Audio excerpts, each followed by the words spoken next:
a deep gratitude for the natural history and character that is so distinctive to our region. Both stateside and in Canada, we are extremely lucky to have wonderful representation at the national, provincial, state, and local levels. With representation on both sides, working diligently to introduce the world to the specialness of this Canada-New England region. It's therefore my great pleasure to introduce to you several of those individuals this morning who will provide a few words affirming those that I have shared. First, I'd like to welcome to the stage Senator Angus S. King.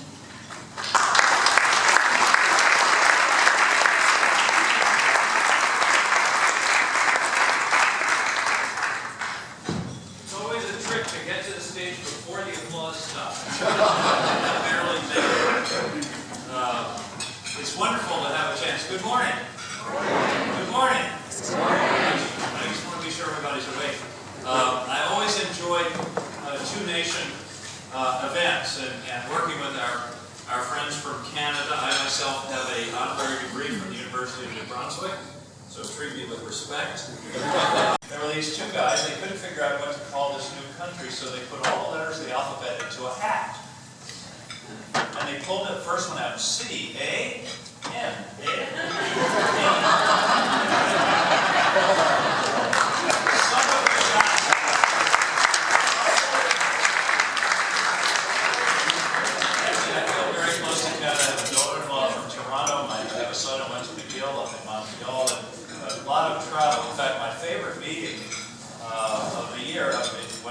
Governor of Maine was the Eastern Canadian Premiers and New England Governors. We meet every year. It was really a wonderful experience going back and forth between the two countries.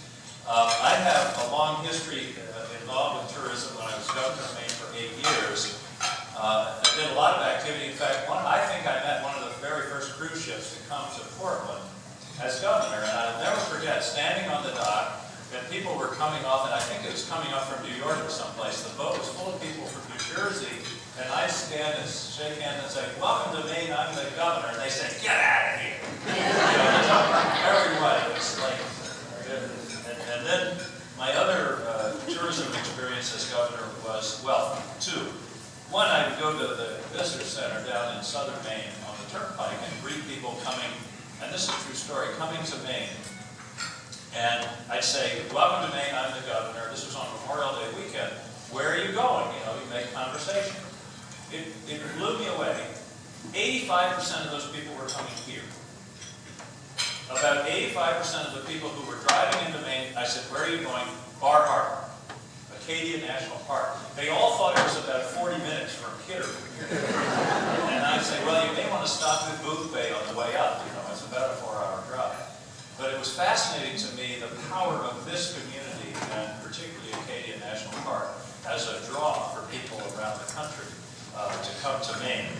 I also did a lot of motorcycling when I was Governor, and that engaged with visitors. I was at Machias, just a few miles up the road in Washington County, and we had a long day of riding and black leather jacket. I think it had been raining and, you know, sort of bedraggled, and there was a car in the parking lot with Maryland license tag.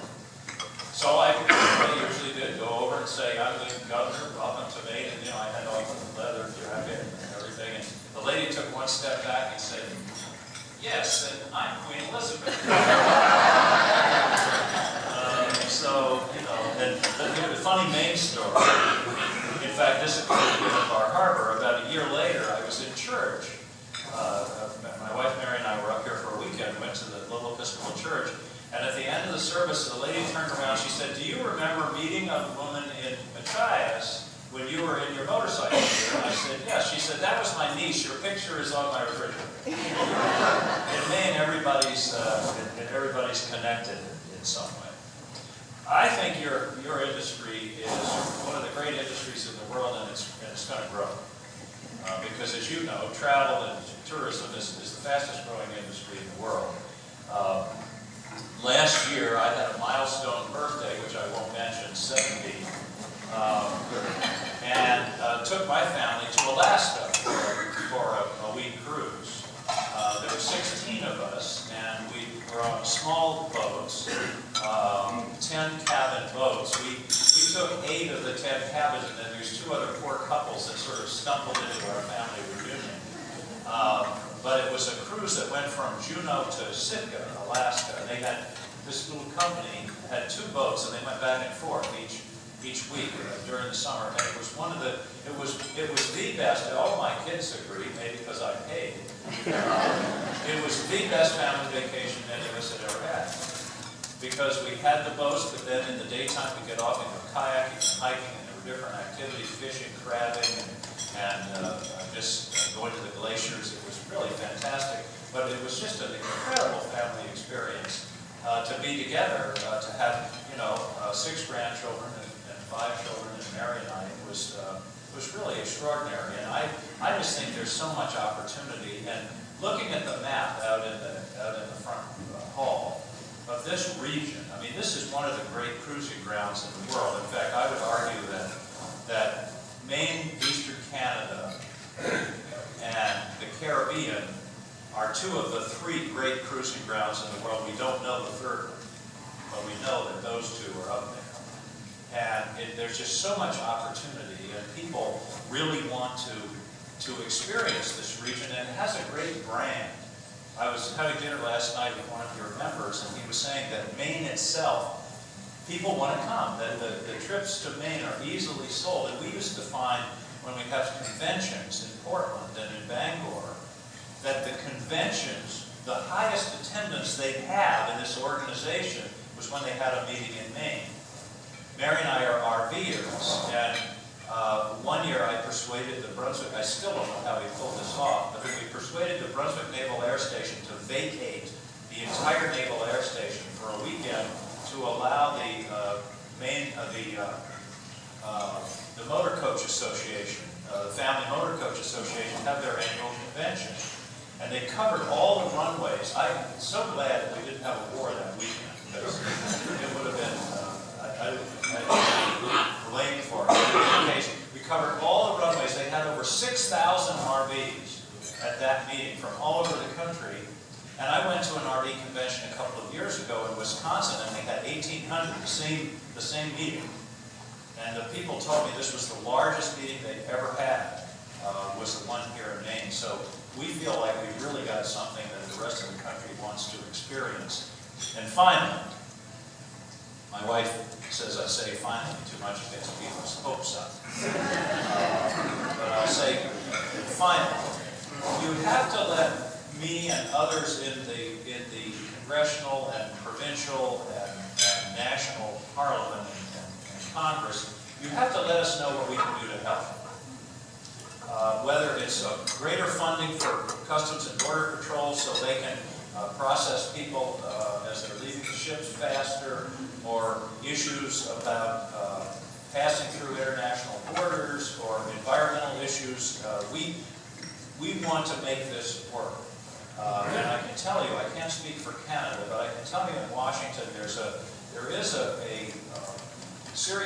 lot of serious thought to being given to how we can streamline regulations, not give up regulations, not deal with environmental and other issues, but how we can do things in a much more expeditious and timely and predictable way. So to the extent that there are ways that we can help you, please let us know.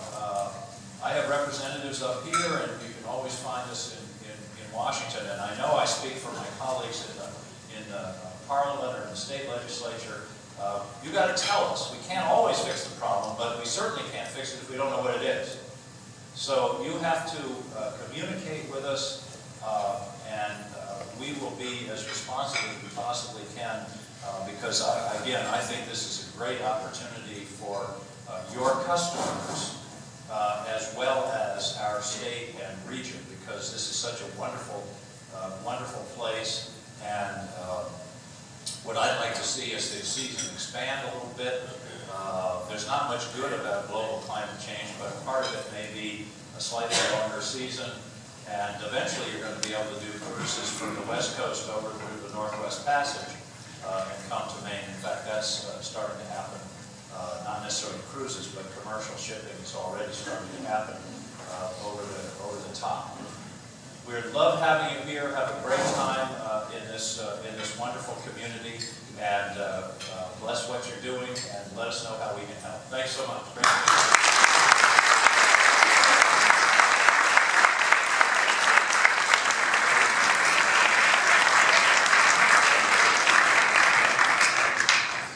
Thank you, Senator King, for being with us and making time, and of course, your years of service to Maine. I now have the privilege of welcoming someone else to the stage.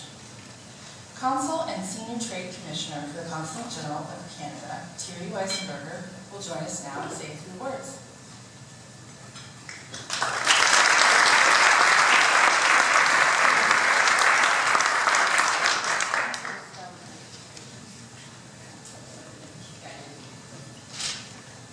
Good morning, bonjour everyone. Unfortunately, I might not be as entertaining as the senator, but maybe I'll return one of the jokes. We have also a good joke about the difference between Canadian and American in Canada. And it is basically that the difference is that it's like a Canadian but with an arm and without insurance policy. Okay, sorry. Apologize for that bad joke. It's still early in the morning. So it's a great honor, and I'm grateful to share the podium with the senator and so many prestigious speakers further down the day. For a short remark at the start of that day, as I said, for that very, very key annual event, I'm told it has been the 17th time that event takes place. It seems to be growing year on year, and obviously that makes a lot of good and brings the whole industry on the East Coast at least together, and that's very good. Bienvenue aussi à tous nos participants canadiens. Je leur souhaite donc une très bonne journée et productive. Senator, dear host, from the city of Bar Harbor, the Chamber of Commerce, Maine Cruise, distinguished guests. My main role as Senior Trade Commissioner at the Consulate General of Canada in Boston is basically to foster, promote trade between Canada and New England. Tourism in particular is, and the cruise business as well, is very much part of that within the broad purpose of encouraging more cross-border economic activity overall. I really do consider the integrated cruise business as part of the deep relationship that exists between, apologies, I'm aging too, maybe like the senator. I still have a few years to go, I suppose. So I really do consider the integrated cruise business as part of the deep relationship between the two countries, the two regions in particular. Clearly the geography, the people-to-people, the history that exists. For some of you who don't know, close to 1/3 of the Mainers are of French-Canadian origin. All of that has created multiple business opportunities, such as this one. But let me give you some idea of the scope of our economic interdependence. In 2014, bilateral New England-Canada trade in products and goods only was at $38 billion Canadian, mind you.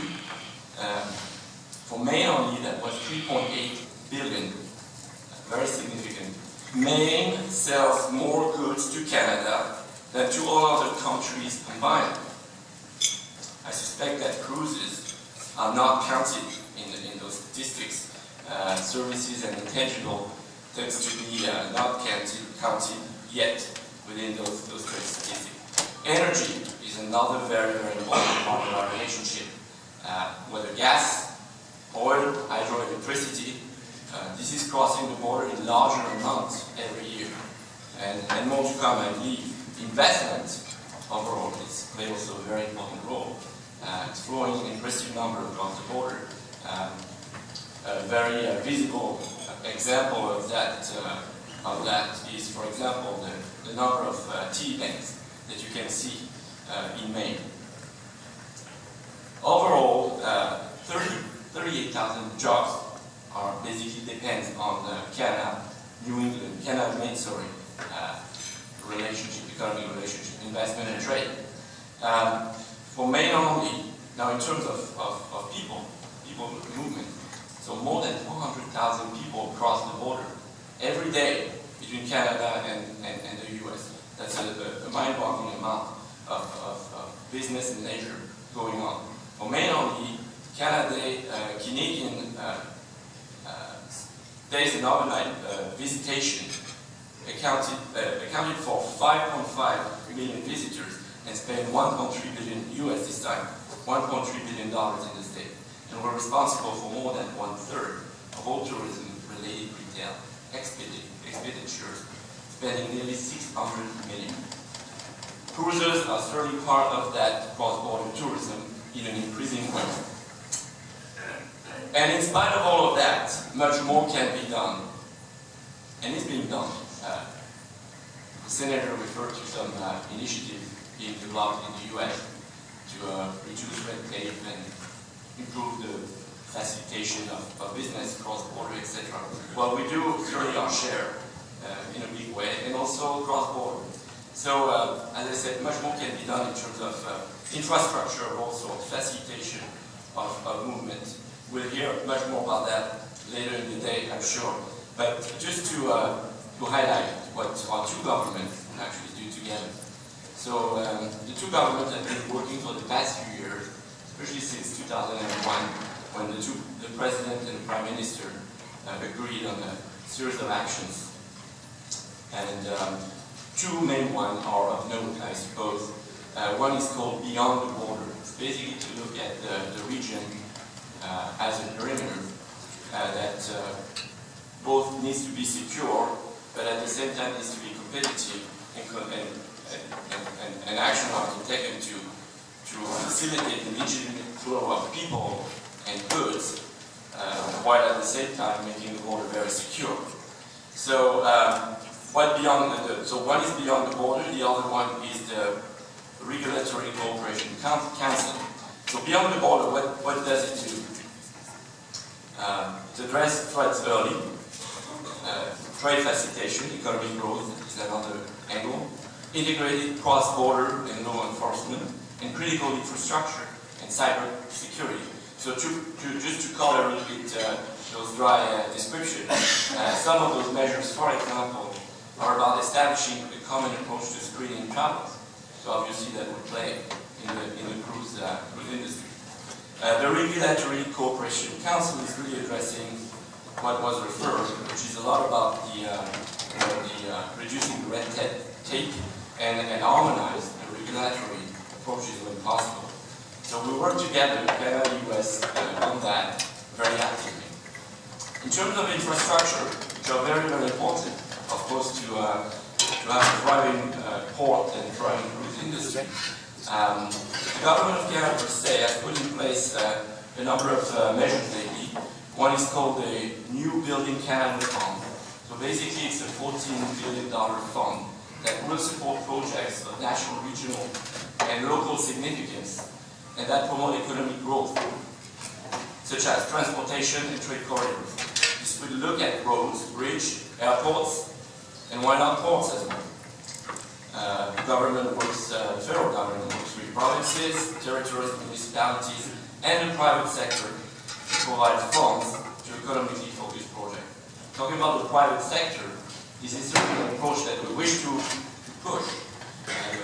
Public-private partnership, P3, as some call it. As part of that initiative, we have also set up a dedicated fund to facilitate P3 projects that would be over $100 million. We have 1.25 billion to facilitate and encourage P3 projects as part of that initiative.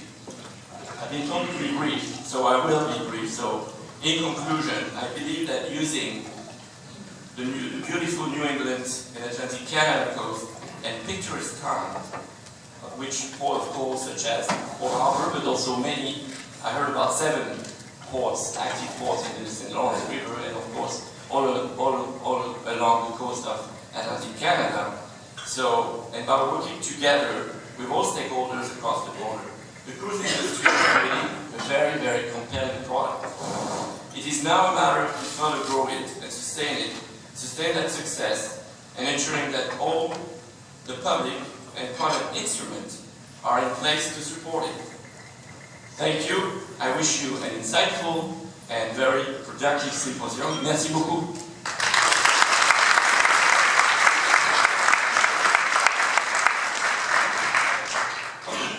Now we have a little bit of a change in the schedule. On behalf of the Maine Department of Economic and Community Development Commissioner George Gervais, we have Caroline Willette joining us again.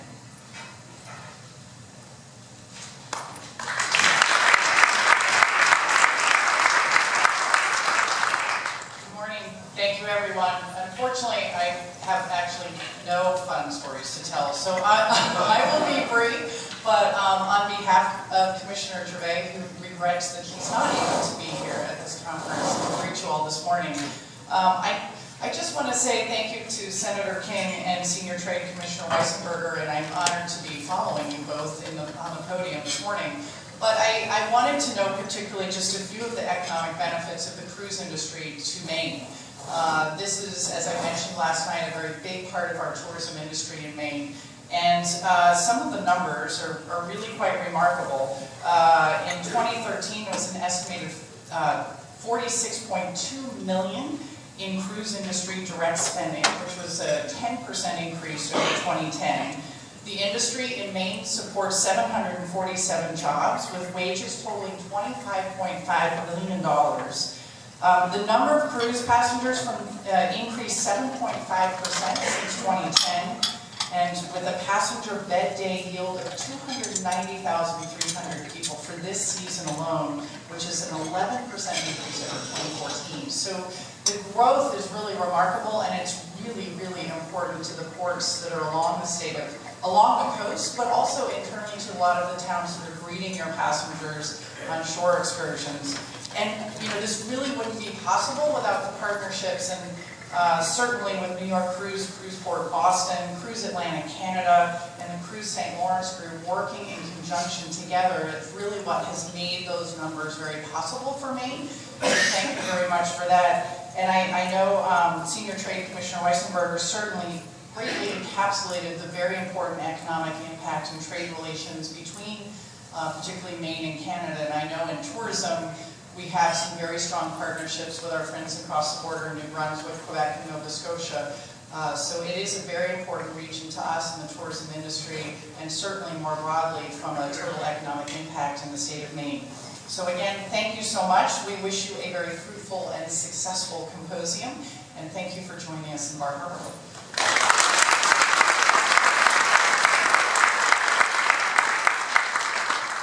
Thank you, Caroline.